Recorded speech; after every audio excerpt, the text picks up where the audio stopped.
இந்த காஷ்மீர் பிரச்சனையை இன்றைக்கு இருக்கக்கூடிய பிஜேபி திட்டமிட்டே, அது அவங்க அஜெண்டா அவனுக்கு. அது அன்னையிலிருந்து சொல்லிட்டு இருந்தான். அன்னையிலிருந்து அன்னைக்கு எப்போ தேசிய கொடியை தூக்கி கொண்டு அத்வானி இங்கிருந்து பெரிய பிரச்சாரம் பண்ணிட்டு எப்படி பாபர் மசீதி இருக்கிறதுக்காக போனாரோ அதே போல ஒரு வந்து செஞ்சாட்டு போனாங்க. அது திட்டமிட்ட வேலை, ஏதோ திடீர்னு ஒன்றும் பண்ணல. சுதந்திர போராட்ட காலத்தில் காட்டி கொடுத்த சவர்கர் ஒருத்தன் தான் வந்து சுதந்திர கலந்துக்கிறதாக நமக்கு தெரியுது, வேற யாரும் கிடையாதுங்க. ஆனால் சுதந்திரத்திற்கு பின்னால் நடந்திருக்கிற முதல் பயங்கரவாதம் சொன்னால் காந்தி சுட்டுக் கொண்ட விஷயம் தான். இஸ்மாயில் இந்த பேரை போட்டு போய் திட்டமிட்டே 5 முறை திட்டமிட்டு கடைசியாக சுட்டுக்கொண்டான். அப்படி சுட்டுக்க தெளிவாக சொன்னான் அவனுடைய வந்து வாக்குமூலத்தில். ஏன் சுட்டேன் சொன்னான்.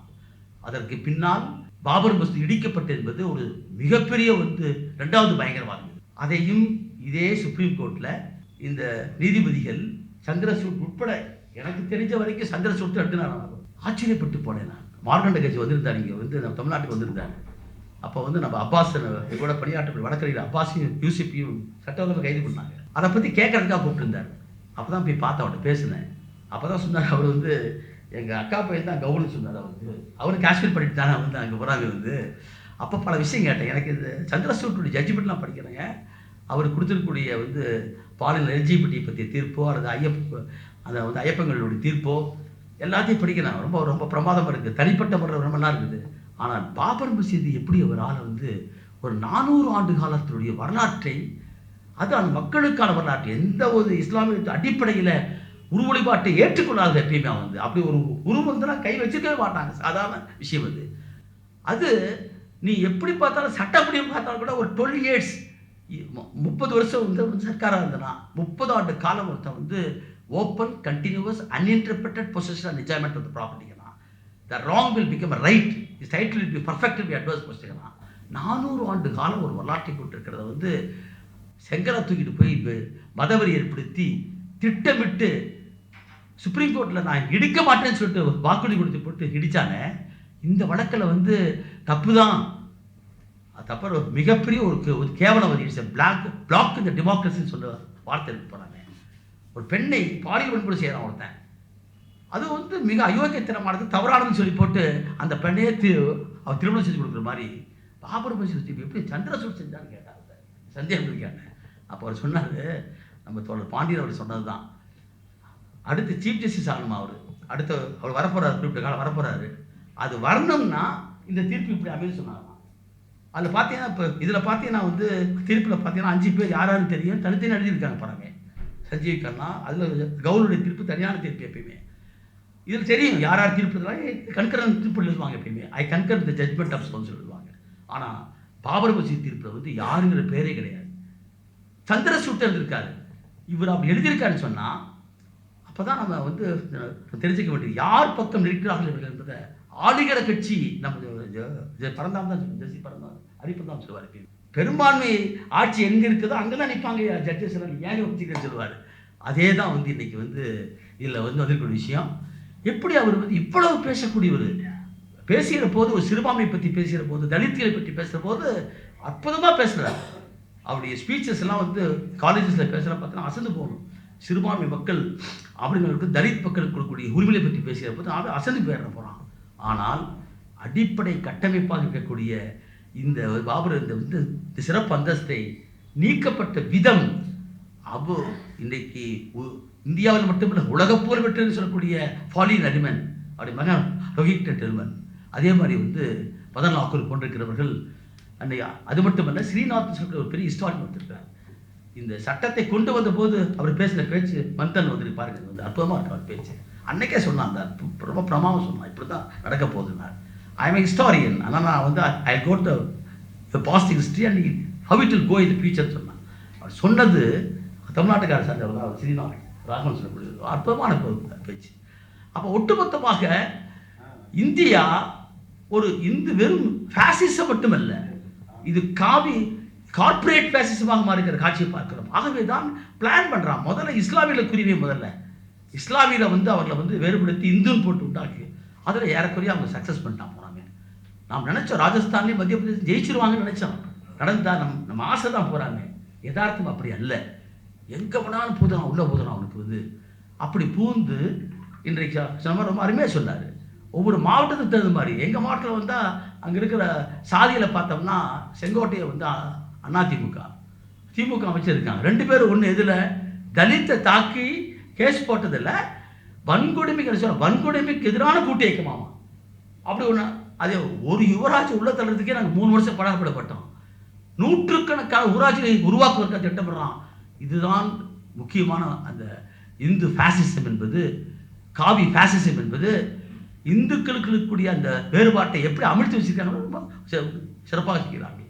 அப்போ நிச்சயமாக ஒரு ஃபேசிசம் என்பது வந்தாச்சு. ஏறக்குறைய நம்முடைய அடிப்படை கட்டமைப்பை பூரா தகர்த்திட்டான் போறாமே. பொதுத்துறை உங்களுக்கு எல்லாம் தெரியும், ஆர்டிகல் 38 சொல்கிறான். 38 என்பது 46 அமெண்ட்மெண்ட்டுக்கு அப்புறம் வந்தது. அற்புதமான ஒன்று. All the public institutions should address to the common man. It should reduce the inequalities in income சொல்கிறான். செல்வம் என்பது அதை எல்லாருக்கும் பகிரப்பட வேண்டுங்கிறான். எல்லா சட்டங்களும் தேவைகளும் மக்களுக்காக நான் மாறணும்னு சொல்கிறான். அந்த 38க்கு எதிராகத்தான் இன்னைக்கு எல்லாம் நடந்துட்டு போகிறாங்க. அப்போ இதை கேட்பதற்கு யார் இருக்கிறாங்க இன்னைக்கு? அப்போ அதை கேட்பக்கூடிய யாருன்னு கேட்டால் மக்கள் தான். அதே நம்ம சட்டத்தில் சொல்லிக்கிறோம். யாரா அது அப்படின்னா வி த பீப்புளா என்ற வார்த்தை எப்போ போட்டாங்க? வி த பாரத் போட சொன்னாங்க. அதையெல்லாம் மாற்றி விட்டு we the people of India having solemnly constitute India India sovereign socialist secure democratic republic to secure என்று சொல்லி வார்த்தையை போட்டாரே, அந்த மக்கள் தான் இறையாமை மிக்கவர்கள். அப்போ சாவரன்ட்டின்னு பேசினோம்னா சாவரன்ட்டியில் இருக்கிறது முதல்ல மக்கள் தான். அந்த மக்களிலும் யாரெல்லாம் ஒடுக்கப்பட்டு கிடைக்கிறார்களோ, சமமற்று கிடைக்கிறார்களோ, அந்த சமமற்று கிடைக்கிற மக்களை பூரா சமப்படுத்துகிற போராட்டத்தில் ஒரு பக்கத்தில் நம்ம வந்து சட்டத்தில் போராடி வெற்றி பெறுறோம், ஆனால் மறுபக்கத்தில் வந்து அவன் பின்படியே வந்துடுறான். அதுதான் பெரிய அறிவாக சொன்னார். நீங்கள் எல்லாம் போராடுவீங்க, சட்டம் வாங்குவீங்க, ஆனால் கடைசியில் நீதிமன்றத்தில் வந்து உட்காந்துருப்பான் அவன். என்ன அதைத்தான் நான் இன்னைக்கு வந்துட்டு பார்க்குறேன். 370 என்று சொல்லக்கூடிய இந்த உறுப்பு சிறப்பு பிரிவு காஷ்மீருக்கு கொடுக்கப்பட்டிருக்கிற சிறப்பு அந்தஸ்து என்பது நீக்கப்பட வேண்டுமா என்ற விவாதமும் அவற்றுக்கு இருந்த காலத்தில் இதை பற்றி நாம் பேசுகிற போதே அதனுடைய முற்கால வரலாற்றை பற்றியும் சேர்த்து பேசுவது நமக்கு சரியாக இருக்கும் நான் கருதுகின்றேன். மகாராஜா சிங்கினுடைய அழைப்பு என்பது ஒரு நெருக்கடியான கட்டத்தில் அங்கு இருக்கக்கூடிய பழங்குடி மக்கள் ஒரு சாரார் ஆயுதங்களோடு அங்கே தாக்க வருகிற போது தன்னை காத்துக்கொள்வதற்காக அன்றைக்கு இந்தியாவோடு போட்டிருக்கிற அந்த அக்சஷன் சொல்லக்கூடிய உடன்படிக்கை என்பது இன்றைக்கு பேசப்படவில்லை. அதை பேசியிருக்கிறார்கள். ஆனால் இந்த தீர்ப்பில் அது ஒரு தவறான தீர்ப்பு. இவர் மட்டும் ஹாலினவன் மட்டுமல்ல, ரோஹிங்டன் நரிமன் அவர்களும் சொல்லியிருக்கிறார்கள். நம்மை பொறுத்தவரை அரசியல் சாசனத்துடைய மிக முக்கியமான பிரிவு, எல்லாவற்றை காட்டிலும் தலையாய பிரிவு சொன்னால் அது ஆர்டிகல் 21 என்பதுதான். No person's life and liberty cannot be deprived except the procedures established by law என்று சொல்வார்கள். இந்த procedures established by law என்பதை அரசியல் நிர்ணய சபையில் ஏறக்குறைய 2 நாட்கள் பேசப்பட்டது. இந்த டியூ ப்ராசஸ் ஆஃப் லா என்று சொல்லக்கூடிய அமெரிக்க நிலையை போடுவதா அல்லது procedures established by law என்று போடுவா என்று இதை பற்றியே விவாதித்தார்கள். அதெல்லாம் இங்கே இருக்கக்கூடிய அறிவார்ந்த மக்களுக்கு தெரியும். procedures established by law என்பதற்கு மாறாக செய்யக்கூடிய எந்த ஒரு செயலுமே அது சட்டத்துக்கு புறம்பானது தான். பர் இன்கூரியம் என்று சொல்வார்கள் சட்ட மொழியிலே. அது நீதிமன்றமே தீர்ப்பு கொடுத்திருந்தாலும் அது சட்டத்துக்கு எதிரானது என்பதைத்தான் பர் இன்கூரியம் சொல்கிறது. அதைத்தான் foreign element it's a bad in law, constitutionally it's per incuriam என்று சொன்னார். ஆனால் அரசியல் சாசனத்தினுடைய அடிப்படையில் உச்சநீதிமன்றம் ஒன்றை சொல்லிவிட்டால் அது எல்லோரையுமே கட்டுப்படுத்தி விடுகின்றார். This is a political act என்ற வார்த்தையை போடுகிறார். இது ஒரு அரசியல் ரீதியாக செய்யப்பட்டதா என்று கேட்டால் இல்லை, கான்ஸ்டியூஷனாக செய்யப்பட்டது தான், ஏற்றுக்கொள்ள வேண்டுகிறார். இந்த வழக்கினுடைய தீர்ப்பை படித்தபடி சொன்னால் இருக்க பல பேர் படித்திருக்கிறார்கள். ஏறக்குறைய கபில் சிபில், கோபால் சுப்ரமணியம், நித்யா ராமகிருஷ்ணன், ராஜீவ் தவன் நேரடியாக பங்கு கொண்டிருக்கிறவர்கள். இப்படி ஒரு 21 பேர், மொத்தம் 18 பேருக்கு மேலே வழக்கறிஞர்களும் 3 பேர் நேரடியாக பங்கேற்று எழுத்துப்பூர்வமான ஆற்றிய அவருடைய இது வாதிலை போட்டிருக்காங்க. ரொம்ப அற்புதமான ஒன்று. வாதங்களை போனால் பல பேர் இப்போ டிவிலே கேட்கல, நம்ம தொலைக்காட்சியிலே பார்த்து கொண்டு இருந்தோம். வந்து அதில் எழுப்பப்பட்ட கேள்வியே, முதலில் இந்த தீர்ப்பு நீங்கள் ஏற்றுக்கொண்டிருக்கிற விதிகளுக்கு புறமானது என்று சொல்லலாம். கான்ஸ்டிடியூஷனல் ஆர்டர் என்று சொல்லக்கூடிய 48 of 1954 அதுதான் முதல் உத்தரவு. அந்த உத்தரவே டிஸ்கஸ் பண்ணல. இதில் பற்றி போகிற போக்கில் காமிச்சிருக்காங்க. எது நம்மோடு இணைக்கப்பட்டதோ, இணைக்கப்பட்டதற்காக போடப்பட்டக்கூடிய அந்த கான்ஸ்டிடியூஷனல் ஆர்டர் 48 of 1954 என்பதே இந்த வழக்கில் மையமாக வைக்கப்படவில்லை. இது மிக முக்கியமான ஒன்று. நீ வந்து நீங்கள் 3 நீக்கிறமோ இல்லை, 2வது விஷயம் 3ஐயே நீங்கள் சரியாக பின்பற்றலாங்கிறதால பிரச்சனை. இங்கே வந்து கான்ஸ்டிடியூஷன் அசம்பிளி, லெஜிஸ்லேட்டிவ் அசம்பிளி என்றார்.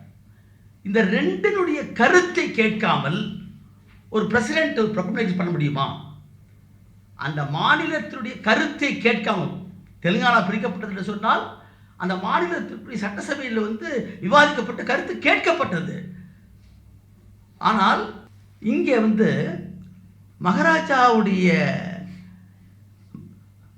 சிங் வந்து நம்மோடு பேசுகிற போது 3 விஷயத்தில் மட்டும்தான் உடன்படிக்கை ஏற்படுத்தப்பட்டது.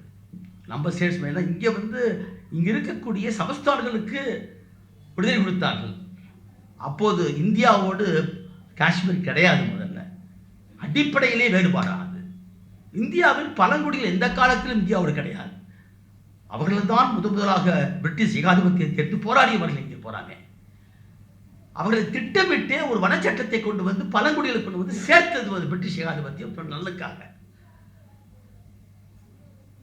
அவர் மகாராஜா சிங் போடுகிற போது போட்ட 3 முக்கியமான அடிப்படை விஷயங்கள். ஒன்று ஃபாரின் அஃபேர்ஸ், வெளிநாட்டு உறவுகளை பற்றியது. 2வது பாதுகாப்பு, டிஃபென்ஸ் பற்றியது. 3வது கம்யூனிகேஷன், தகவலை பற்றியது. இந்த 3க்கு மட்டும்தான் எனக்கு தெரிய அக்ரிமெண்ட் வந்து அக்ரிமெண்ட் கிடையாது. இந்த 3க்கு மட்டும்தான் இந்தியாவோடு வந்து நான் வந்து சேர்ந்துருக்கிறேன். இதை தவிர வேற ஏதாவது அக்ரிமெண்ட் எப்பயுமே உங்களுக்கு தெரியும். கான்ட்ராக்டில் எப்பயுமே அக்ரிமெண்ட் தான். Agreement, all agreements are there. Contract என்பது that means enforceable in the court of லான்னு சொல்லுவான். போடுற அக்ரிமெண்ட்லாம் அக்ரிமெண்ட் ஏற முடியாது. நான் ஒருத்தர் போய் கொலை பண்ணிட்டு வரேங்க, அதுக்காக 10 லட்ச ரூபா பேசிட்டு 5 லட்சம் வாங்கிட்டு ஒருத்தர் கொலை பண்ணிட்டு வந்து அக்ரிமெண்ட் பிரகாரம் 5 லட்சம் அப்படின்னு கேட்டால் இட் இஸ் வாய்டு கான்ட்ராக்ட். அதுக்கு பேர் வாய்டு கான்ட்ராக்ட். அதான் கபில் சிபலுடைய அவர் ரிட்டராக்மெண்ட்டில் போடுறாரு. இட்ஸ் அ ஃப்ராட்ங்கிறார். த வெரி கான்ஸ்டியூஷனல் இந்த order 272 and 273 is void ab இனிஷியோங்கிறான். எடுத்த எடுப்பிலேயே அது செல்லத்தக்கதல்ல அப்படிங்கிறார். நாம் அப்புறமேல வந்து அது நீக்கப்பட வேண்டும். அப்புறமேல் நீங்கள் சொல்லக்கூடிய சட்ட விதிமுறைப்படியே தவறுகள் தான் பாயிண்ட் போகிறாங்க. ரொம்ப பிரபாவமான ஆர்குமெண்ட் போகிறாங்க. நம்ம இன்றைக்கி நம்ம அப்புறம் நீ கேட்கலாம். நீ வந்து இந்த டிஸ்கஷனில் வந்து அந்த முதல் பாயிண்ட்டை நீங்கள் 3 பிரிவில் வரக்கூடிய 1, 2, 3 வந்து அந்த பிரிவை நீ சரியாக பயன்படுத்தினால் இது செல்லத்தக்கதல்ல என்பது வாதம். அது 48 of 2019 வந்து 54 அந்த ஆர்டரை பற்றி நீங்கள் வந்து இதில் டிஸ்கஸ் பண்ணல. ஆகவே 2வதாக வந்து தப்பானது. 3வதாக அங்கே இருக்கக்கூடியவர்களை கேட்கணும். நீ தான் டிஸ்மிஸ் பண்ணிட்டாங்க. மெப்தி முகமாபு பிஜேபி சேர்ந்து இருக்கிறாங்க. அவருடைய ஆட்சி கலைக்கப்படுகிறது. ஏன்னா வித்ரா பண்ணிக்கலாம் பிஜேபி. அடுத்த நாள் நீங்கள் பிரசிடென்ட் சொல்ல போகிறீங்க. நீங்கள் போடுறீங்க. அப்போ அங்கே வந்து இல்லை, ஆட்சி இல்லை. ஆட்சி இல்லாத போது நீ வந்து பிரசிடென்ட் போட்டிருக்கக்கூடிய அந்த ஆர்டர் அவங்களை கேட்காம, அல்லது நீ என்ன செய்யணுக்கிற ஒரு 6 மாதம் வரைக்கும் டைம் இருக்குது. எப்பயுமே வந்து இந்த 356 6 மாதத்துக்கு முன்பு உள்ளார தேர்தல் நடத்தணும். அல்லது வாய்ப்பு தரணும். யார் ஆட்சி அமைக்க முடியுமோ அவருக்கு வந்து வாய்ப்பு தர வேணும். அந்த வாய்ப்பையே கொடுக்காமல் நீ எப்படி பார்லிமெண்ட்டில் போடலாம்? இங்கே என்ன வச்சுட்டான்னா பார்லிமெண்ட் ஹஸ் காட் அ பவர்ங்கிறாங்க. என்றைக்கு வந்து அசம்பிளியை கேட்க வேண்டியது, என்றைக்கு அது வந்து இங்கே பொறுப்பேற்றுட்டானோ அங்கே வரும். இந்த சித்து விளையாட்டுகள் பூரா வந்து வரும். எப்படின்னா 1975ஆம் ஆண்டு எமர்ஜென்சி கொண்டு வந்த போது நாமளே ரொம்ப புரட்சிகரமாக பேசக்கூடிய பல பேர் இருந்தாங்க. நினைக்குது பகவதி உட்பட நினைக்குது. கண்ணாவை தவிர டிசென்டிங் பாய்ஸ்ன்னு சொல்லக்கூடிய கண்ணாவை தவிர அத்தனை பேர் ஏற்றுக்கிட்டாங்க. என்ன அடிப்படை உரிமைகளையே சஸ்பெண்ட் செய்யப்பட்ட போது அதையே வந்து நம்முடைய சுப்ரீம் கோர்ட் வந்து அங்கீகரிச்சு dissenting voice is Khanna voice. ஒரு தனி மனிதன் தான் அன்றைக்கி வந்து ஏற்று நின்னார். அந்த வாய்ஸ் தான் அன்றைக்கி வந்து உலகம் பூரா போற்று போகிறாங்க. எந்த கட்சி நமக்கு தெரியும்னா எல்லாவற்றையுமே நிர்ணயிப்பது வர்க்கம் தான். The class character of the state has to be seen on always. ஆளுகிற வர்க்கத்துக்கு ஒட்டித்தான் உங்களுக்கு இருக்கணும், தவிர மீறி போயிட முடியாது. எப்பயுமே ஒரு கான்ஸ்டியூஷன் என்பதே அது ஒரு காங்க்ளமரேஷன். அது வந்து நீங்கள் பார்த்தா இன்சார்ட் நாங்கள் என்ன பார்க்குறோம், அதில் எல்லாமே அடங்கி இருக்குது. அம்பேத்கர் என்ன சொல்கிறார், என் கையை பிடித்து எழுத வைத்தாருன்னு சொல்கிறார். எழுத வைத்தாருன்னாரு. எத்தனை விதமாக நிர்பந்தம் இருந்திருக்க முடியும். ஆனால் ஆர்டிகல் 17 போட்டிருக்கிறார், ஆர்டிகல் 15 போட்டிருக்கிறார், ஆர்டிகல் 14 வருது. சாதாரணமான விஷயம். 25, 26 இதெல்லாம் சாதாரணமான ஒன்று அல்ல. ஒரு 2000 ஆண்டு கால சுமூக விடுதலை போராட்டத்தோடு பிரிட்டிஷ் ஏகாதிபத்தியத்தை எதிர்த்து போராடி டாட்டாவும் பிர்லாவும் சுதந்திரம் கேட்குறான், குப்பனு சுப்பனு சுதந்திரம் கேட்குறான், இங்கிலாந்தில் படிச்சுட்டு போகணும்னு சுதந்திரம் கேட்குறான். பல பேர்த்துக்கு சுதந்திரம் கேட்டதுக்கு அவர்களுடைய நிலையிலேருந்து கேட்குறான் ஒருத்தன்.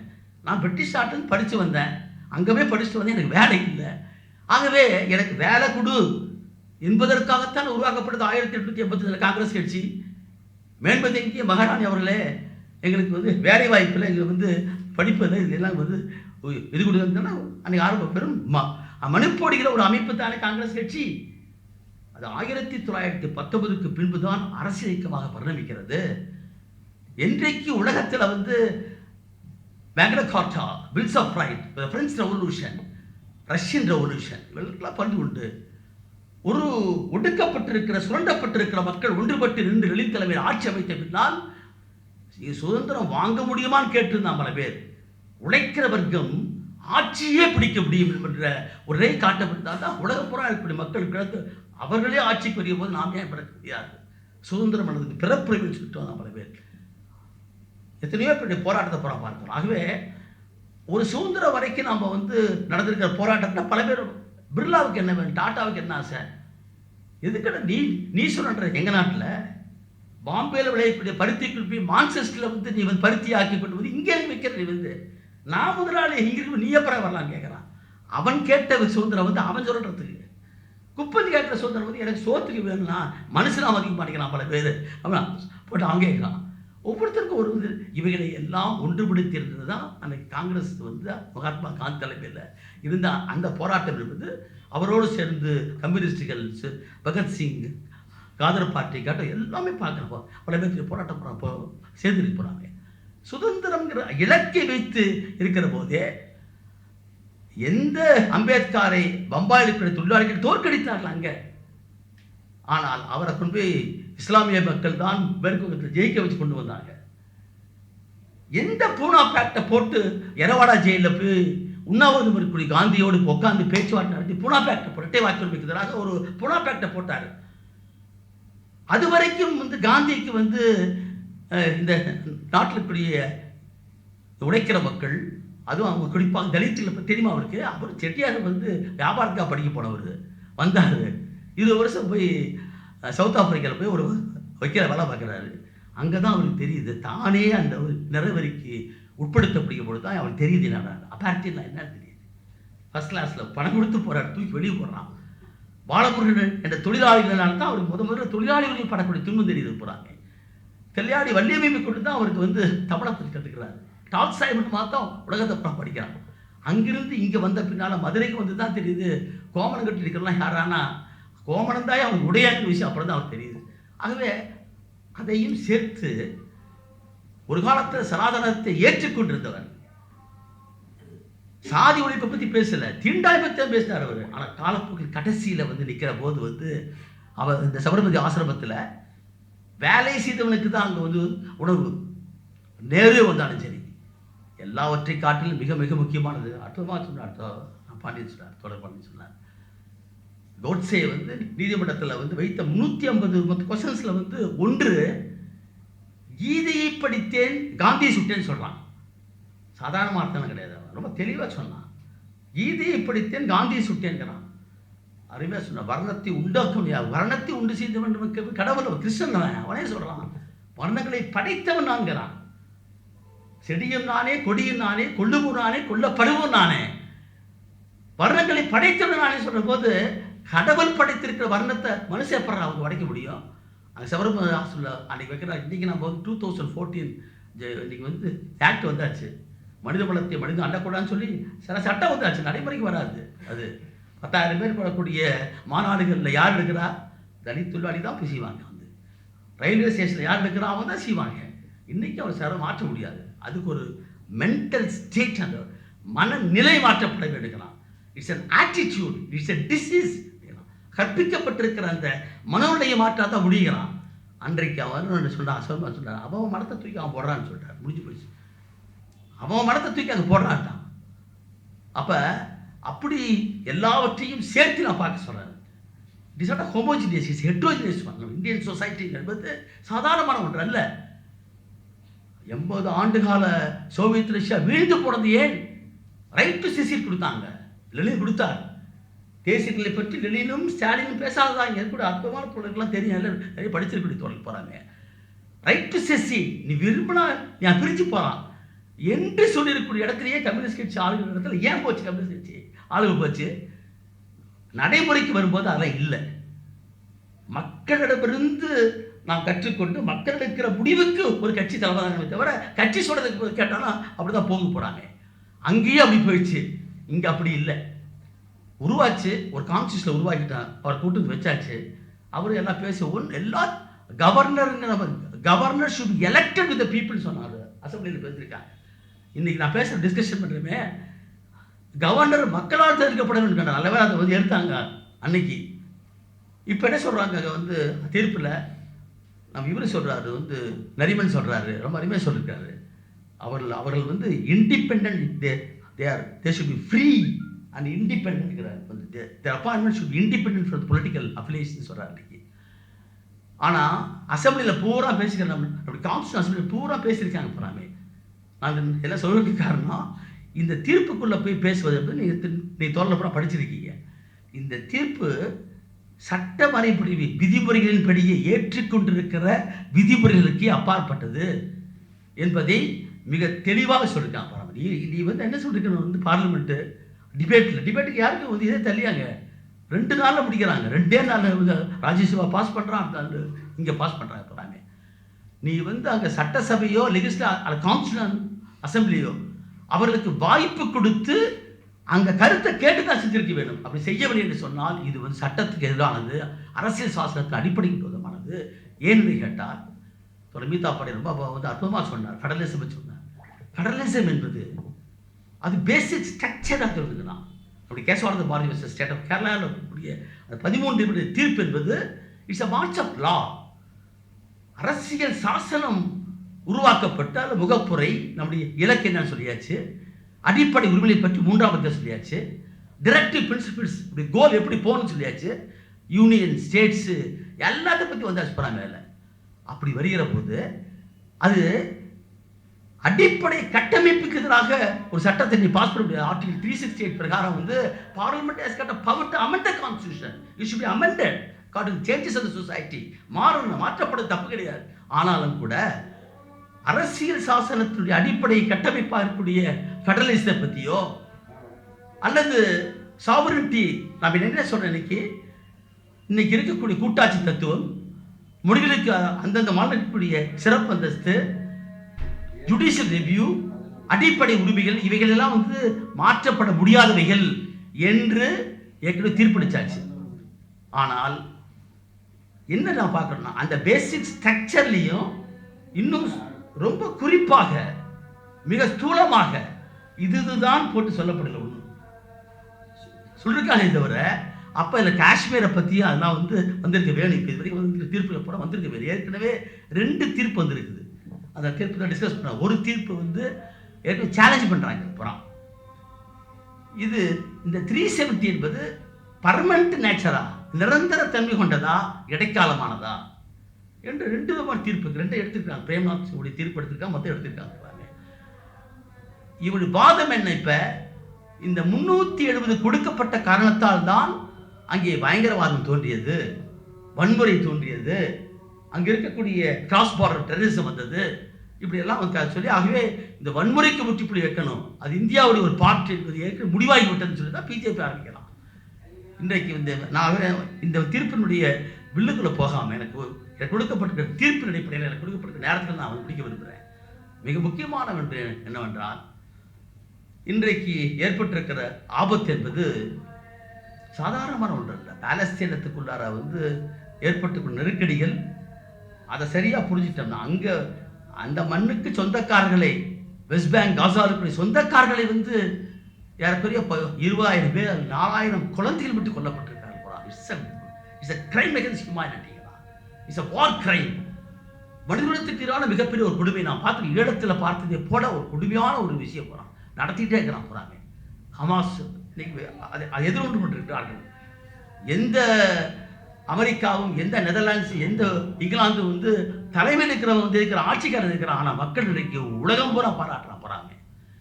அப்பேற்பட்ட ஒரு நிலையில நான் பார்க்கிறேன். இங்க பார்த்தோம்னா யாரு முதல்ல குரல் கொடுத்ததுக்கு? முதல் கொடுத்த பைடன், அமெரிக்காவுடைய அதிபர். ரெண்டாவது கொடுத்த நம்பால் மோடி. மூணாவது இங்கிலாந்துடைய அதிபர். நேரிலே போயிட்டு வராங்க, 2 பேர் போயிட்டு வராங்க. இந்த கூட்டணியை பார்த்து தான் நம்ம இங்கே பேசப்பட்டிருக்கு. எல்லாவற்றுக்கும் அடிப்படை என்ன? இந்தியா இன்றைக்கு வளங்களை கொண்டிருக்கிற நாடு. இது பல நாடுகள் இங்கே படையெடுத்து வந்ததுக்கே காரணம் இங்கே தான் வளம் வண்டி கிடக்கிறது. இது ஒரு காலனி ஆதிக்கம் மட்டுமல்ல. இங்கே இருக்கக்கூடிய வளங்கள் எல்லாம் ஹொலையோடு போகணும்னு நினச்சான். அதனால தான் போர்ச்சுகீஸ் வந்தான், டச்சுக்காரர்கள் வந்தார்கள், இங்கிலாந்துக்காரன் வந்தான், பிரான்ஸ் வந்தான், எல்லாம் வந்திருக்காங்க. போனாமே நம்முடைய செல்வங்களை பூரா எடுக்கலாம். இன்றைக்கி நம்ம லண்டன் மாநகரத்துக்கு போய் பார்த்தோம்னா அப்படியே வயிறு வாயெல்லாம் எரியுது பூரா. ஒன்றுமே அங்கே தொழில் கிடையாது, ஒன்றும் கிடையாது. ஆனால் அது சொர்க்கமாக இருக்கிறது பூரா நம்முடைய வளங்கள் பூராமே. அப்போ இந்த மண்ணுக்குள்ள இந்தியா என்ற ஒரு நாடே கிடையாது என்பது தான் என்னால் ஏற்றுக்கொண்டது. India it is not a country, ஒரு நேஷன் அல்ல. It is a subcontinent. இது ஒரு துணை கண்டம். இது அங்கங்கே ராஜாக்கள் பூரா ஆண்டு கொண்டு இருந்தான் போறாமே. அதற்குள்ளார இஸ்லாமியர்கள் வந்தார்கள், பிரிட்டிஷ்காரர் வந்தான். எல்லாருமே இங்கே இஸ்லாமியர்களை தவிர இந்த மண்ணோடு மண்ணாக தங்களை ஆகிரியாக்கி கொண்டு, இந்த மக்களுக்காக தங்களை ஆகிரியாக்கி கொண்டு உழைத்தவன் சொன்னால் இஸ்லாமியர் மட்டும்தான். ஆனால் மற்றவரை கொள்ளடிச்சு போனான் பிரிட்டிஷ்காரன் வரைக்கும். இங்கே இருக்கிற மக்களை பூரா பிளவுபடுத்தி, டிவைட் அண்ட் ரூல் படுத்தி, அது மூலிமா தக்க வச்சு போகிறான். இல்லாவிட்டால் பாகிஸ்தானை ரெண்டா பிரிச்சு, ஏன் வெஸ்ட் பாகிஸ்தான், அங்கே மேற்கு பாகிஸ்தான் சொல்லி இங்கே ஈஸ்ட் பாகிஸ்தான் வச்சான். அவனுக்கு வேலை பிளவுபடுத்தினா தான் அவன் சர்வை பண்ண முடியும். நிரந்தரமாக ஒரு தலைவலியாக இருந்தால் தான் காஷ்மீருக்கு இந்த நாட்டை குழப்பங்கள் வச்சான். ஆனால் வரலாற்றில் எப்பயுமே ரொம்ப அற்புதமாக சொன்னார் தொடர் பாண்டியர். மக்கள் அந்த ஒரு தேசிய இனத்து மக்கள் தான் முடிவு செய்யணும். அந்த மக்களுக்கு இருக்க உரிமையை யாரும் விட்டுக் கொடுக்க முடியாது. அதுதான் அவனுடைய பிறப்புரிமை போல. அது ஒரு மனித உரிமை. அது தான் வாழ்கிற பூமியில் பிறகுன்னு சொல்கிறோம். இப்போ இதையெல்லாம் செய்கிறதுக்கு என்ன காரணம்? 2 உலகப் போர், 2ஆம் உலகப் போரில் ஃபேசிஸ்டை மக்கள் பார்த்தார்கள். எப்படி ஹிட்லரும் டோசோவும் முசோலினியும் அங்கே தேசிய சோசியலிசம் பேசி இளைஞர்களை பூரா தன் பக்கம் ஈர்த்து, தன் நாட்டில் மட்டுமல்ல உலகத்தை பூரா தன் கடைக்கிற கொண்டு வர நினைச்சான் பாசிஸ்டுகள். அந்த பாசிசத்தை காட்டிலும் இன்றைக்கு உருவாகி இருக்கிற இந்த பாசிசம் மிக கொடூரமானது. அப்படிமா பார்க்கலாம். இங்கு உருவாக்கப்பட்டிருக்கிற கார்ப்பரேட் பாசிசம் என்பது அதை காட்டிலும் மிக கொடூரமான ஒன்றாக இருக்கிற பார்க்கலாம். அவர்கள் இன்றைக்கு இவரோட மட்டும் நிற்கல. கோவிட்-19 நாடே அப்படியே மூடி கிடைக்கிறது. மக்கள் புறம் முடங்கி கிடைக்கிறார்கள். அப்போ பார்த்து அவுத்து வர்றான். புதுத்துறையை பூரா எடுத்து அம்பானிக்கும் அதானிக்கும் கார்ப்பரேட் தூக்கி கொடுக்கலாம். இங்கே எல்லாத்தையும் கொடுக்குறோம். அப்போ இங்கே இருக்கக்கூடிய இந்த fascism, Hindu fascism, corporate fascism என்பது மிக கொடூரமானது. ஒரு பக்கத்தில் இந்து மகாசபையாக துவங்கி 1925 RSS உருவெடுத்து வச்ச அஜெண்டாவை கால்குலேட்டட் டெசிஷன் திட்டமிட்ட வழிமுறை. இன்னைக்கு எதையெல்லாம் அன்னைக்கு சொன்னானோ 2 நேஷன் தியரி சொன்னான். இந்த நாட்டுக்குள்ளார யார் இருக்குங்கிறது கோல்வால்கர் பஞ்சாப் தெளிவாக சொல்லிட்டு போயிட்டான். இந்துக்களுக்கு மட்டும்தான் இந்த நாடு, மற்றவர்கள்லாம் 2ஆம் தர குடிமக்கள் தான், இல்லைன்னா போயின்னு சொன்னான். அன்னைக்கு வச்சதை இன்னைக்கு இந்து ராஷ்டிரத்துடைய கான்ஸ்டிடியூஷனாக அறிவிச்சிட்டாங்க. அது எத்தனை பேர் நம்ம தோழர்கள்லாம் படிச்சிருப்பாங்க. இந்தியன் கான்ஸ்டிடியூஷனுக்கு எதிராக, அரசியல் சாசனுக்கு எதிராக ஒரு தனி கான்ஸ்டியூஷன் உருவாக்கிட்டான். அப்புறம் உருவாக்கி சொல்லியாச்சு. அதற்கு முன்பாகவே சிறுக சிறுக சிறுக சிறுக நம்முடைய அடிப்படை உரிமையில போரா தூக்கியாச்சு. அது ஆர்டிகல் 1ல தொடங்கி குடிமக்களுடைய சிட்டிசன்ஷிப்பில் தொடங்கி ஏறக்குறைய நான் கன்கரன் லிஸ்ட்டு நம்ம தெரியும், ஸ்டேட் லிஸ்ட்டு, யூனியன் லிஸ்ட்டு நம்ம சொல்கிறோம். அது பூரா மாற்றியாச்சு. கல்வி இன்றைக்கு கன்கரன் லிஸ்ட் போயாச்சு. எல்லாத்தையும் காட்டிலும் லா அண்ட் ஆர்டர் சப்ஜெக்ட் என்பது அது ஒரு ஸ்டேட் லிஸ்ட் தான். ஆனால் அதையே யுஏபியை கொண்டு வந்து ஒரு சாதாரண ஒரு ஆய்வாளர் எந்த மாநிலத்துக்குள்ளும் உள்ளே புகுந்து யார் விட்டு வேணாலும் கட்டலாம், சொத்தை பிடுங்கலாம், அரெஸ்ட் பண்ணலாம் என்று சட்டம் ஒழுங்கு, கல்வி அப்படி அத்தனை கொண்டு போயிட்டான். நமக்கு தெரிஞ்ச விஷயம் இப்படி கொஞ்சம் படித்த அறிவார்ந்த மக்களுக்கு தெரியும். கன்கரன் லிஸ்ட் என்பது ஒரு கண் துடைப்பு தான். கன்கரன் லிஸ்ட்டுக்கு போயிட்டாவே ஃபைனல் அத்தாரிட்டி என்பது பார்லிமெண்ட் தான். பார்லிமெண்ட் ஒன்று பாஸ் பண்ணிட்டான்னா ஆட்டோமேட்டிக்காக ஸ்டேட் லிஸ்ட் கிடையாது. நீங்கள் 2 பேரும் சொன்ன மாதிரி அருமையாக தோற சொன்னார். கன்கரன்ஸு கன்சர்ன் பற்றி சொன்னாருங்க. இது பூரா கன்கரண்ட்டுங்கிறது வந்து அப்படியே கொண்டு போய் எல்லாம் வந்து யூனியன் போயிடுச்சு.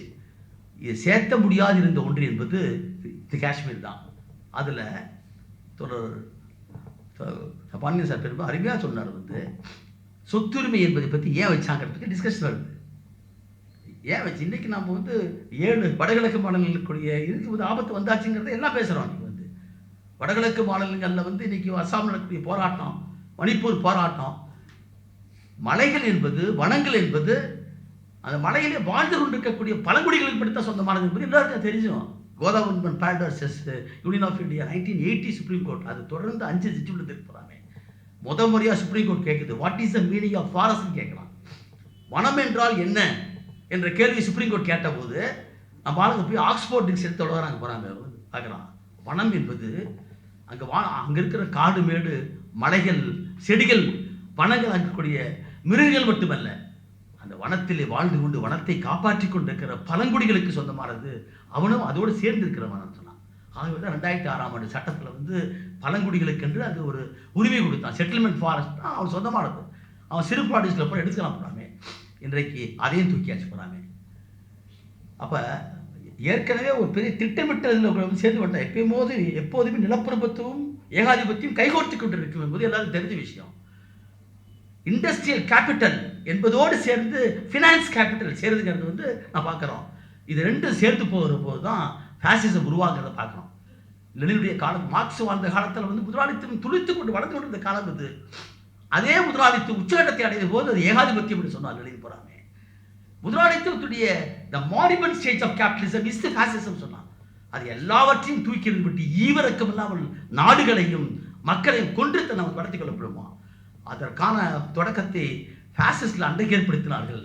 அதை காட்டிலும் கொடூரமான முறையில் வந்து இன்னைக்கு வந்து இந்தியாவில் இன்றைக்கு பிஜேபி என்ற அரசியல் முகமூடி போட்டுக் கொண்டிருக்கிற ஆர்எஸ்எஸ் இந்துத்துவ ஃபேசிஸ்டுகள் இன்றைக்கு உருவாக்கி இருக்கிறார்கள். தான் அப்படியே நம்ம மெல்ல மெல்ல மெல்ல மெல்ல பார்த்தோம்னா எல்லாத்தையும் வந்துட்டான். அன்றைக்கி அது அகல தொடங்கி மாப் லிஞ்சிங் பண்ணுறான். இப்போ வந்து நேற்று சட்டம் பாஸ் பண்ணியாச்சு. இந்த 3 சட்டத்தையும் கொண்டு வந்துட்டாங்க மீண்டும். இதெல்லாம் பல பேர் நினச்சாங்க இது திரும்ப பெற்றான்னு நினச்சாங்க போகிறாமே. சும்மா அதில் இருக்கிற இந்த ஸ்பெல்லிங் மிஸ்டேக்கு இதை மட்டும் எடுத்துக்கிட்டு மற்ற அப்படியே போட்டுக்கலாம் போகிறான். இது எதுக்காக? எல்லாமே என்ன இந்துத்துவம் அதே பாரத்துக்கு வார்த்தை நமக்கே பல பேர் தெரியாது. ஏன்டா பாரத்துக்கு நமக்கு தெரியல. திட்டமிட்டே கொண்டாட போகிறது. பாரத் வந்தே பாரத் அவன் சொல்லிட்டான். இந்தியா தட் இஸ் பாரத் இருக்குல்ல. ஆகவே வந்து எல்லாம் அந்த பாரதம் என்பது இந்துத்துவத்துடைய அடையாளம் என்பதை எவ்வளவு அப்படியே கொண்டு வந்து எடுத்து இன்னைக்கு எல்லாம் கொண்டு வந்துட்டான் போகிறான். அதே போல தான் வந்து அந்த வந்து காஷ்மீர் என்பதையும் இந்தியாவை ஒரே நாடாக, ஒரே மொழியாக, ஒரே தேசமாக, ஒரே வரியாக இன்றைக்கு உருவாக்கினா மட்டும்தான் அவன் சொல்லக்கூடிய வரும். அப்போ நீட்சேவோடு இங்கே இருக்கிற கோல்வாக்கர், இங்கே இருக்கக்கூடிய வந்து ஆர்எஸ்எஸ் பிதாமகர்கள் எல்லாருமே சேர்ந்து அதோடு சேர்ந்து வளர்ச்சிக்கேற்ப இந்த 21ஆம் நூற்றாண்டுடைய வளர்ச்சிக்கேற்ப இன்றைக்கி தங்களை ஆகுதியாக்கி கொண்டு அதை பயன்படுத்தி கொண்டு இன்றைக்கி உருவாக்கினுடைய ஒரு அம்சம்தான் இந்த காஷ்மீராக நான் பார்க்கலாம் வந்து. ஆனால் நீ சொன்ன மாதிரி இதை யார் பார்க்க வேண்டும், எப்படி பார்க்க வேண்டும்? இடதுசாரிகள் பார்க்கலாம் தான். எப்படி தலித்துகளை பற்றி ஒரு சரியான பார்வை அன்றைக்கு இல்லாமல் இருந்ததோ அதே போலத்தான் இன்றைக்கு இடதுசாரிகளுக்கு இந்த சரியான பார்வை என்பதே இல்லாத காரணத்தினால் இந்தியாவில் வந்து எங்கே இருக்கான்னு தெரியல. இப்போ தொலைவில் எங்கே இருக்காங்க, நிலைப்பாடு என்ன, அது எங்கேயோ போயிடுச்சு. வந்து ஒரு தலித்துகள் 2 பேரை வந்து ஒரு கவுண்டர் சமுதாயத்தை சார்ந்திருக்க திட்டமிட்டே ஒரு பொய் வழக்கு போட்டு கோழியை வந்து திருடிட்டான்னு சொல்லிட்டு அடித்து பட்டி சேலம் வந்து டிவி எடுக்கிறான் போகிறாமே. நான் இங்கே எண்ணெயா கோட்டில் இருக்கிறேன் போகிறாமே. அங்கே தோழர்கள் கூப்பிட்டு சொல்கிறாங்க, நீங்கள் போராட்டம் பண்ணி ரிலீஸ் பண்ண சொல்லுங்க, ஏன்னா உடம்புலாம் காலங்கயமாக இருக்குன்னு சொல்கிறோம். வழக்கு போட மாட்டேங்கிறான். அப்புறம் உடனே வந்து ஆர்ப்பாட்டம் பண்ணி போட்டாச்சு. நானும் அடுத்த நாள் போய் பாட்டு வந்துட்டேன். கேஸ் போட்டாங்க. ஆனால் அதற்கு எதிராக பெரிய சமூகத்தையே திரட்டுறான் போகிறான். ராமதாஸ் கூட்டத்தை போல திரட்டுறான் போகிறான். இதை தட்டி கேட்பதற்கு இடதுசாரி கட்சிகளுக்கு ஆளே இல்லை. ஒரு அக்கிரமங்க. ஏன்னா நீ கேஸை போடு. கேஸின் கவுண்டர்னா இந்த 588 ஏன்னு சொல்லக்கூடிய ஒரு வந்து போலீஸ் ஸ்டாண்டிங் ஆர்டர் 2 கேஸையும் விசாரி, டிஎஸ்பி விசாரித்து ஒன்றை தலைமை பண்ணு உன்னை போடுன்னு சொல்லி போட வச்சா அதற்கு எதிராக நிற்பது கூட ஆள. காரணம் என்ன? ஓட்டு கட்சிகளாக மாறிவிட்ட காரணத்தினால்தான். அப்பட்டமாக பார்க்க போகிறோம். இந்தியாவில் நான் ஏன் இந்த மாதிரி இயக்கங்களுக்கு நான் முன்னாடி பேசுகிறேன்னா, இதுதான் நாளைய இந்தியாவை கட்டப்போகிற ஒரு புரட்சிகரமான இயக்கமாக இருக்கிறதுனால தான் நான் நேரில் பேசுகிறேன். இதை சரியாக புரிந்து கொண்டிருக்கிறான். இந்தியாவுடைய சாதி அமைப்பை, வர்ணங்களை, இங்கே இருக்கிற வர்க்க கூறுபாடுகளே அதையும் சேர்த்து தேசியம், மொழி என்பதையெல்லாம் சேர்த்து வைத்து இன்றைக்கு வந்து சரியாக புரிந்திருக்கிற காரணத்தினால்தான் உங்களோடு நான் சேர்ந்து நிற்கிறேன். ஆகவே உங்களுக்கு எங்களுக்கு வித்தியாசம் கிடையாது. என்னை பொறுத்த வரைக்கும் மிகச்சரியாக எல்லா இடங்களும் பார்க்கிறாங்க. ஆனால் ஒரு சொன்னதை போல எப்பயுமே நம்மளுக்கு டயலக்டிக்ஸ் தான், ஏகியல் தான். Quantity changes quality, unity of opposites and contradiction, negation of negation தான். அளவு மாற்றம் தான் பண்பாட்டை ஏற்படுத்தும். போராட்டத்தில் எப்பயுமே முரண்பாடுகள் உண்டு. முரண்பாடுகள் ஒரு தளத்துக்குள்ளிருந்து ஒன்றை எடுத்து போராடும், ஒன்று அழியும், ஒன்று பிறக்கும் சொல்லக்கூடிய இயங்கியல் தத்துவத்தின் பிரகாரம் நம்முடைய கருத்துக்கள் எவ்வளவு சிறப்பானதாக இருந்தாலும் கூட இது மக்களுடைய மனதை போய் கவ வேண்டும். அப்படி கவிகிற போதுதான் இந்த நாம் பேசக்கூடிய பேச்சினுடைய அடிப்படை பொறாமே வந்து ஒரு பெரிய கிளர்ச்சியாக மாற முடியும். ஏன்னா புரட்சி என்பது மாலை நேரத்துடைய விருந்தல்ல. அது வந்து அது ஒரு மிகப்பெரிய ஒரு சமுதாய மாற்றத்திற்கான மிகப்பெரிய ஒன்று. அது அதை நீங்கள் புற சூழ்நிலையும் பார்க்கணும், அகசூழ்நிலையும் பார்க்கணும். புற சூழ்நிலை நல்லா தான் இருக்குது. மக்கள் போராடுறாங்க. எந்த கட்சியும் கேட்டு ஒன்று மக்கள் போராடலை, தானாகவே போராடுகிறார்கள். போராடுகிற மக்களை கூட இடையிலே போய் நின்று தலைமை தாங்க வேண்டிய பொறுப்பு நமக்கு இருக்கணும். அப்படி உருவாகக்கூடிய காலம் வருமானம் நிச்சயமாக நமக்கு வரலாற்றில் வந்து வரலாறு போய் பின்னோக்கி போகாது. அசெண்டிங் ஸ்பைரல் தான் மார்க்ஸ் சொல்ல போகிறாங்க. அது முன்னோக்கி தான் செல்லும். அந்த அடிப்படையில் இந்த காஷ்மீர் பிரச்சனையை இன்றைக்கு இருக்கக்கூடிய பிஜேபி திட்டமிட்டே, அது அவங்க அஜெண்டா அவனுக்கு. அது அன்னையிலிருந்து சொல்லிட்டு இருந்தான்.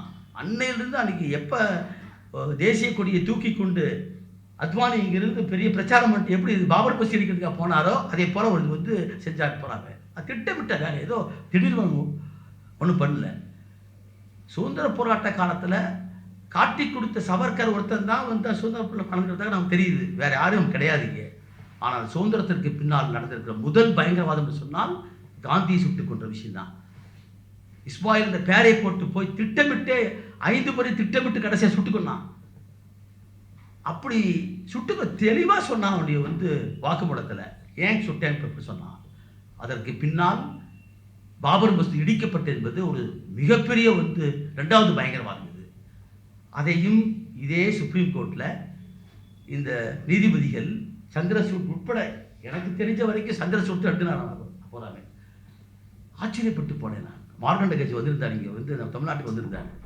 அப்போ வந்து நம்ம அப்பாஸ் கூட பணியாற்ற வழக்கறிஞர் அப்பாஸையும் யூசிப்பையும் சட்டவர்கள் கைது பண்ணாங்க. அதை பற்றி கேட்கறதுக்காக கூப்பிட்டுருந்தார். அப்போ தான் போய் பார்த்தேன், அவர்கிட்ட பேசினேன். அப்போ தான் சொன்னார், அவர் வந்து எங்கள் அக்கா பையன் தான் கவுன்னு சொன்னார். அவரு காஷ்மீர் படிட்டு தானே வந்து அங்கே போகிறாங்க வந்து. அப்போ பல விஷயம் கேட்டேன். எனக்கு இந்த சந்திரசூட்டுடைய ஜட்ஜ்மெண்ட்லாம் படிக்கிறேங்க. அவர் கொடுத்துருக்கூடிய வந்து பாலியல் எல்ஜிபிடி பற்றிய தீர்ப்போ அல்லது அதை வந்து ஐயப்பங்களுடைய தீர்ப்போ எல்லாத்தையும் படிக்கிறேன். ரொம்ப ரொம்ப பிரமாதமாக இருக்குது. தனிப்பட்ட முறை ரொம்ப நல்லா இருக்குது. ஆனால் பாபர் மசூதி எப்படி ஒரு ஆளை வந்து ஒரு 400 ஆண்டு காலத்தினுடைய வரலாற்றை, அது அந்த மக்களுக்கான வரலாற்று, எந்த ஒரு இஸ்லாமிய அடிப்படையில் உருவழிபாட்டை ஏற்றுக்கொள்ளாத எப்பயுமே வந்து அப்படி ஒரு உருவம் வந்து கை வச்சுக்கவே மாட்டாங்க. சாதாரண விஷயம் அது. அது நீ எப்படி பார்த்தாலும் சட்டப்படியும் பார்த்தாலும் கூட ஒரு 12 years 30 வருஷம் வந்து சர்க்காராக இருந்தனா 30 ஆண்டு காலம் ஒருத்தன் வந்து open continuous uninterrupted possession and enjoyment of the ப்ராப்பர்ட்டிங்கன்னா the wrong will become a right, this right will be perfect be adverse பொசிஷன்னா 400 ஆண்டு காலம் ஒரு வரலாற்றை கொண்டிருக்கிறத வந்து செங்கலை தூக்கிட்டு போய் மதவெறி ஏற்படுத்தி திட்டமிட்டு சுப்ரீம் கோர்ட்டில் நான் இடிக்க மாட்டேன்னு சொல்லிட்டு வாக்குறுதி கொடுத்து போட்டு இடித்தானே. இந்த வழக்கில் வந்து தப்பு தான், அதுக்கப்புறம் மிகப்பெரிய ஒரு கேவலவாதி பிளாக் இந்த டெமோக்ரஸின்னு சொல்ல வார்த்தை இருக்கு போகிறாங்க. ஒரு பெண்ணை பாலியல் வன்கொடுமை செய்கிறான் ஒருத்தன். அது வந்து மிக அயோக்கியத்தனமானது, தவறானதுன்னு சொல்லி போட்டு அந்த பெண்ணையே அவர் திருமணம் செஞ்சு கொடுக்குற மாதிரி பாபர் மசூதி எப்படி சந்திரசூட் செஞ்சான்னு கேட்டாங்க. சந்தேகம் இருக்காங்க. அப்போ அவர் சொன்னார், நம்ம தோழர் பாண்டியன் அவர் சொன்னது தான். அடுத்து சீஃப் ஜஸ்டிஸ் ஆகணுமா அடுத்து அவர் வரப்போறாரு, குறிப்பிட்ட காலம் வரப்போறாரு. அது வரணும்னா இந்த தீர்ப்பு இப்படி அமைன்னு சொன்னாங்க. அதில் பார்த்தீங்கன்னா இப்போ இதில் பார்த்தீங்கன்னா வந்து தீர்ப்பில் பார்த்தீங்கன்னா 5 பேர் யாராருன்னு தெரியும், தனித்தனி எழுதியிருக்காங்க படமே. சஞ்சீவ் கண்ணா, அதில் கவுனுடைய தீர்ப்பு தனியான தீர்ப்பு எப்பயுமே. இதில் தெரியும் யார் யார் தீர்ப்பு கன்கரன் தீர்ப்பு எழுதுவாங்க எப்பயுமே. ஐ கன்கர் தி ஜட்மெண்ட் ஆஃப் ஸ்போன்ஸ் எழுதுவாங்க. ஆனால் பாபர் மசூதி தீர்ப்பில் வந்து யாருங்கிற பேரே கிடையாது. சந்திரசூட்டர் இருக்காரு. இவர் அப்படி எழுதியிருக்காருன்னு சொன்னால் அப்போ தான் நம்ம வந்து தெரிஞ்சுக்க வேண்டியது யார் பக்கம் இருக்கிறார்கள் இவர்கள் என்பதை. ஆளுகிற கட்சி நம்ம பரந்தாம் தான் சொல்லுவோம், ஜெசி பரந்தாம் அரிப்பந்தான் சொல்லுவார் எப்பயுமே. பெரும்பான்மை ஆட்சி எங்கே இருக்குதோ அங்கே தான் நிற்பாங்க ஜட்ஜஸ் எல்லாம், ஏன் வச்சுக்கிறேன்னு சொல்லுவார். அதே தான் வந்து இன்னைக்கு வந்து இதில் வந்து வந்திருக்கிற விஷயம். எப்படி அவர் வந்து இவ்வளவு பேசக்கூடியவர், பேசுகிற போது ஒரு சிறுபான்மை பற்றி பேசுகிற போது, தலித்துகளை பற்றி பேசுகிற போது அற்புதமாக பேசுகிறார். அவருடைய ஸ்பீச்சஸ் எல்லாம் வந்து காலேஜஸில் பேசுகிற பார்த்தீங்கன்னா அசந்து போகணும். சிறுபான்மை மக்கள் அப்படிங்களுக்கு தலித் மக்களுக்கு கொடுக்கக்கூடிய உரிமையை பற்றி பேசுகிற போது அவன் அசந்து போகிறான். ஆனால் அடிப்படை கட்டமைப்பாக இருக்கக்கூடிய இந்த பாபர் இந்த வந்து சிறப்பு அந்தஸ்தை நீக்கப்பட்ட விதம் அபு இன்றைக்கு இந்தியாவில் மட்டுமல்ல உலகப் புகழ் பெற்று சொல்லக்கூடிய ஃபாலின் அரிமன் அப்படி மகன் ரோஹித் டெல்மன், அதே மாதிரி வந்து பதன் லாக்கூர் போன்றிருக்கிறவர்கள் அன்னையா. அது மட்டுமல்ல, ஸ்ரீநாத் சொல்கிற ஒரு பெரிய ஹிஸ்டாரிக் வந்திருக்கார். இந்த சட்டத்தை கொண்டு வந்த போது அவர் பேசின பேச்சு மந்தன் வந்து பாருங்க, வந்து அற்புதமாக இருக்கு அவர் பேச்சு. அன்னைக்கே சொன்னான், அந்த ரொம்ப பிரமாவும் சொன்னான், இப்படி தான் நடக்க போகுதுன்னார். ஐ எம் ஹிஸ்டாரியன், ஆனால் நான் வந்து I quote the positive history and how it will go in the future சொன்னான். அவர் சொன்னது தமிழ்நாட்டுக்கார சார்ந்தவர் தான், அவர் ஸ்ரீநாத் ராகவன் சொல்லக்கூடியது அற்புதமான பேச்சு. அப்போ ஒட்டுமொத்தமாக இந்தியா ஒரு வெறும் ஃபேசிசம் மட்டுமல்ல, இது கார்ப்பரேட் ஃபேசிசமாக மாறுகிற காட்சியை பார்க்கிறோம். ஆகவே தான் பிளான் பண்ணுறான். முதல்ல இஸ்லாமியில் குறிவே முதல்ல இஸ்லாமியில் வந்து அவர்களை வந்து வேறுபடுத்தி இந்துன்னு போட்டு விட்டாக்கு அதில் ஏறக்குறைய அவங்க சக்ஸஸ் பண்ணிட்டான் போனாங்க. நாம் நினச்சோம் ராஜஸ்தான்லேயும் மத்திய பிரதேசம் ஜெயிச்சிருவாங்கன்னு நினச்சோம். நடந்தா நம்ம ஆசை தான் போகிறாங்க. யதார்த்தம் அப்படி அல்ல. எங்கே வேணாலும் போதும் உள்ளே போதும் அவனுக்கு வந்து அப்படி பூந்து இன்றைக்கு சொன்ன ரொம்ப அருமையாக சொன்னார். ஒவ்வொரு மாவட்டத்துக்கு தகுந்த மாதிரி எங்கள் மாவட்டத்தில் வந்தால் அங்கே இருக்கிற சாதியில் பார்த்தோம்னா செங்கோட்டையை வந்து திமுக அமைச்சர் இருக்காங்க. 2 பேரும் ஒன்று எதில் தலித்தை தாக்கி கேஸ் போட்டதில்லை, வன்கொடுமைக்கு எதிரான கூட்டு இயக்கமாமா. அப்படி ஒன்று அதே ஒரு யுவராஜ் உள்ள தள்ளுறதுக்கே நாங்கள் 3 வருஷம் படாப்படப்பட்டோம். நூற்றுக்கணக்கான ஊராட்சிகளை உருவாக்குவதற்காக திட்டமிடுறோம். இதுதான் முக்கியமான அந்த இந்து ஃபேசிசம் என்பது, காவி ஃபேசிசம் என்பது இந்துக்களுக்கு இருக்கக்கூடிய அந்த வேறுபாட்டை எப்படி அமிழ்த்தி வச்சிருக்காங்க ரொம்ப சிறப்பாக செய்கிறார்கள். அப்போ நிச்சயமாக ஒரு ஃபேசிசம் என்பது வந்தாச்சு. ஏறக்குறைய நம்முடைய அடிப்படை கட்டமைப்பு பூரா தகர்த்திட்டான் போறாமே. பொதுத்துறை உங்களுக்கு எல்லாம் தெரியும், ஆர்டிகல் 38 சொல்கிறான். 38 என்பது 46 அமெண்ட்மெண்ட்டுக்கு அப்புறம் வந்தது. அற்புதமான ஒன்று. All the public institutions should address to the common man. It should reduce the inequalities in income சொல்கிறான். செல்வம் என்பது அதை எல்லாருக்கும் பகிரப்பட வேண்டுங்கிறான். எல்லா சட்டங்களும் தேவைகளும் மக்களுக்காக நான் மாறணும்னு சொல்கிறான். அந்த 38க்கு எதிராகத்தான் இன்னைக்கு எல்லாம் நடந்துட்டு போகிறாங்க. அப்போ இதை கேட்பதற்கு யார் இருக்கிறாங்க இன்னைக்கு? அப்போ அதை கேட்பக்கூடியவர்கள் யாருன்னு கேட்டால் மக்கள் தான். அதே நம்ம சட்டத்தை சொல்லிக்கிறோம். யாரா இருக்கு அப்படின்னா வி த பீப்புளா என்ற வார்த்தை எப்போ போட்டாங்க? வி த பாரத் போட சொன்னாங்க. அதையெல்லாம் மாற்றி விட்டு we the people of India having solemnly constitute India India sovereign socialist secure democratic republic to secure என்று சொல்லி வார்த்தையை போட்டாரே, அந்த மக்கள் தான் இறையாமை மிக்கவர்கள். அப்போ சாவரன்ட்டின்னு பேசுனோம்னா சாவரன்ட்டியில் இருக்கிறது முதல்ல மக்கள் தான். அந்த மக்களிலும் யாரெல்லாம் ஒடுக்கப்பட்டு கிடைக்கிறார்களோ, சமமற்று கிடைக்கிறார்களோ, அந்த சமமற்று கிடைக்கிற மக்களை பூரா சமப்படுத்துகிற போராட்டத்தில் ஒரு பக்கத்தில் நம்ம வந்து சட்டத்தில் போராடி வெற்றி பெறுறோம், ஆனால் மறுபக்கத்தில் வந்து அவன் பின்படியே வந்துடுறான். அதுதான் பெரிய அறிவாக சொன்னார். நீங்கள் எல்லாம் போராடுவீங்க, சட்டம் வாங்குவீங்க, ஆனால் கடைசியில் நீதிமன்றத்தில் வந்து உட்காந்துருப்பான் அவன். என்ன அதைத்தான் நான் இன்னைக்கு வந்து பார்க்குறேன். சராசரி நான் கேட்குறேன், இந்த தீர்ப்பில் இஸ்லாமியர்கள் அதாவது காஷ்மீரை பற்றி பண்ணிக்கிற போது ஒரு முஸ்லீம் உண்டா ஜட்ஜாக உண்டா? நீ கவலை போடுற கவல் வந்து அவர் காஷ்மீர் பட்டிட்டு சார்ந்தவர். அதே இடத்துல அதையும் நம்ம ஏற்றுக்கணும்னா அது பாபர் மசூதி தீர்ப்பில் வந்து யார் இருந்தா? நசீர் இருந்தார். புரியவே இல்லை. ஒரு இஸ்லாமியர் எப்படி இந்த வந்து என்ன வந்துச்சு? அப்போ அவர்கள் தங்களை வந்து ஒன்றா தன்னை டீ கிளாஸ் ஆக்கணும். நீ பெரிய பணக்காரன் 1000 இருந்தாலும் அந்த விஷயத்தில் பார்க்குறோம். நேருவை பார்க்குறோம். நேரு விட்டுட்டு அவரை பேலன்ஸ் பண்ணலான்னு கூட நேரு ஒரு நாத்திகவாதியாக இருந்தான். அது தெளிவாக சொன்னான், போராட்டி சொன்னான் வந்து. ஆனால் இன்னைக்கு அப்படி இல்லை, பல பேர் பார்க்குறோம். ஆகவே இன்றைக்கு ஏற்பட்டிருக்கிற ஆபத்து என்பது உலகமயமாக்கல். எல்லாத்துக்கும் தெரிஞ்ச விஷயம். லெனின் சொன்ன வார்த்தை தான் நான் சொல்கிறேன். Capital is an international force that it could be smashed by the international revolution movement என்று சொன்னார். மூலதனம் வந்து சர்வதேசியத்தன்மை கொண்டிருக்கக்கூடிய ஒன்று. அதை உடைப்பதற்கு உலகத்தில் இருக்கிற அனைத்து உழைக்கும் மக்கள் ஒன்றுபட்டால் தான் முடியும் சொன்னார். அப்படிப்பட்ட உழைக்கும் மக்களுடைய ஒன்றுபட்ட போராட்டம் தான் நம்முடைய தேசிய இனங்களுடைய ஐடென்டிட்டியை, நமக்கு இருக்கிற மொழி, நம்முடைய வரைவு, நம்முடைய வரைபடங்கள் எல்லாம் ஒன்று தான் நீங்கள் வந்து சேர்ந்திருக்க முடியும். சோவியத் யூனியன்லேயே வந்து ரைட் டு செசீட் இருக்கும்போது உடஞ்சி போச்சுன்னா இந்தியா மாதிரி இருக்கக்கூடிய நாடுகளில் நாம் எப்படி செய்ய முடிகிறதுக்கு நாம் வந்து இது பண்ண மார்க்சிசம் என்பது it is not a dogma, it's a guide to action தான். மாறிக்கொண்டிருக்கிற வளர்ச்சிகளுக்கு ஏற்பத்திலே மாற்றிக்கொண்டிருக்கக்கூடிய விஞ்ஞானம் தான் வந்து மார்க்சிசம் லெனினிசம் என்பது. அதை இந்த மண்ணுக்கேற்ப பொருத்துவதில் நாம் ஒன்றுபட்டு நின்று போராடுகிற போது தான் கிடைக்கும். அதற்கான வழிமுறையை தமிழ்நாட்டில் எத்தனையோ இயக்கம் இருந்தாலும் கூட முதல் முறையாக தமிழ் தேசிய மக்கள் முன்னணி சார்பாக நீங்கள் துவக்கியிருக்கக்கூடிய இது வந்து இந்த அறைக்குள் நடக்கக்கூடிய கூட்டமாக இருக்கலாம். இந்த அறைக்குள் பற்றவிடக்கூடிய இந்த சிறிய நெருப்பு என்பது உண்மையின் காரணமாக, சத்தியத்தின் காரணமாக தமிழ்நாடு முழுக்க, இந்தியா முழுக்க வெடிக்க வேண்டும் என்பதற்கான போராட்டத்தை நாம் எல்லாம் ஒன்று கூடி நிற்போம் என்று கேட்டுக்கொண்டு, இந்த மன்றத்தில் வந்து இஸ்லாமிய பெருமக்கள், உழைக்கிற மக்கள், பெண்கள், சிறுபான்மையினர்கள், குழந்தைகள், தலித்துகள், ஆதிவாசிகள், இந்த பகுதி மக்கள் தான் இன்றைக்கு வந்து ஒன்றுபடுத்தப்பட வேண்டியவர்கள். இவர்களுக்கான போராட்டத்தில் நாம் தான் நிற்கின்றோம். ஆனால் இவர்களை சேர்த்து வருகிறது சாதாரணமான காரியம்லாம் கிடையாது. 2000 வருஷமாக உருவாக்கப்பட்டிருக்கிற ஒரு சாதியத்தின் கொடுமையை இன்னைக்கு நம்மளால் மாற்ற முடியல. எல்லாம் சட்டம் இருக்கு, எல்லாம் இருக்குது.